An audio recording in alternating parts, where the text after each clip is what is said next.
The first wave of the invasion hit Earth with no warning. One moment, the world was going about its business, people waking up, heading to work, children going to school. Then in an instant the sky darkened, and massive alien ships appeared on the horizon. The government scrambled to respond, but it was too late. The invaders, an ancient and highly advanced race known as the Zale, had come to conquer. They were unstoppable, their ships bristling with weapons that could reduce entire cities to ash with a single strike. Humanity, unprepared for such a sudden assault, had no choice but to retreat.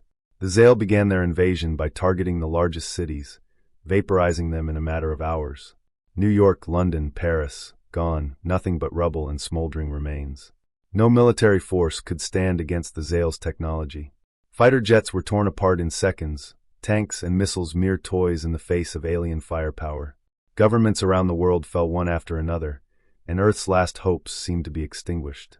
But then, something unexpected happened. Amid the chaos, one thing remained: humanity's indomitable will to fight. People who had been cowering in fear picked up weapons, anything they could find, and began to strike back.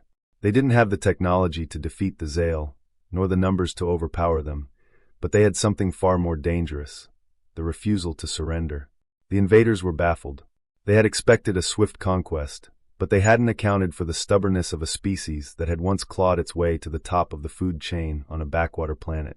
General Rebecca Hunt, a seasoned military leader who had been in command of a small resistance group in the early days of the invasion, could still remember the look in the eyes of the first soldiers who faced the Zale. It was a look of disbelief. How could they fight against such overwhelming power? But as the days wore on, that disbelief turned into defiance. Soldiers from every nation, regardless of their differences, began to fight side by side, improvising weapons, setting traps, and finding ways to exploit the Zale's weaknesses. They learned quickly. Each failed mission, each loss, became a lesson in how to stay alive, how to push back. The Zale had underestimated Earth. They had expected humanity to break, to crumble in the face of superior force. They were wrong. General Hunt's resistance had grown from a handful of survivors into a well-organized guerrilla force. They knew that they couldn't win with brute strength, but they could wear down the Zale, chip away at their resources, and expose their vulnerabilities. For every city the Zale destroyed, the humans found new ways to fight. They repurposed alien technology, adapting it for their own use. They learned how to disable the invaders' weapons, hijack their ships, and even reverse engineer some of the Zale's technology to create makeshift defense systems. It wasn't perfect, but it was enough to keep the invaders on edge. The Zale's overconfidence had turned into frustration. They had come to Earth expecting to dominate in days. Instead, they found themselves bogged down by a relentless enemy that wouldn't go away. A year into the invasion, the Zale command made a fatal mistake. In an attempt to break the will of humanity once and for all, they launched a full-scale assault on what was left of the human resistance, an old military base hidden deep within the Rockies. The Zale thought it would be the final blow. They sent in their most advanced units, ready to wipe out the last remnants of human resistance. But they had miscalculated. General Hunt had anticipated this move and set a trap. As the Zale forces moved in, they triggered a series of explosive charges planted deep beneath the base. The blast was massive, sending shockwaves that could be felt for miles. The Zale's elite soldiers were caught off guard, and the explosion severely crippled their forward command. It was the turning point humanity needed. With the Zale on the defensive, General Hunt led a counteroffensive that would become the stuff of legend. Using the alien technology they had reverse-engineered, humanity launched a surprise attack on the Zale's primary fleet. They had learned to target the weak points in the Zale's ships, exploiting their energy systems. It wasn't a flawless victory, but it was enough to throw the invaders into disarray. The tide of the war began to turn, and for the first time since the invasion, humans began to believe they might actually win. But the Zale weren't finished.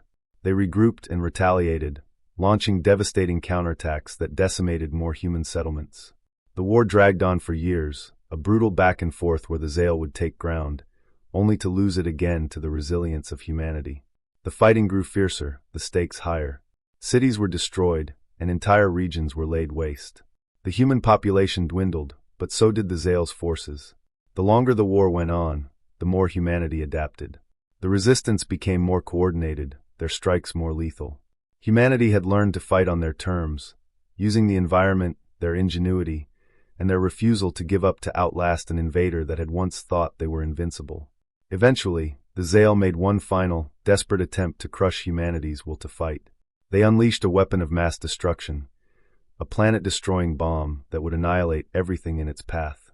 They thought that would be the end of Earth. But again, humanity's refusal to surrender outmatched their calculations.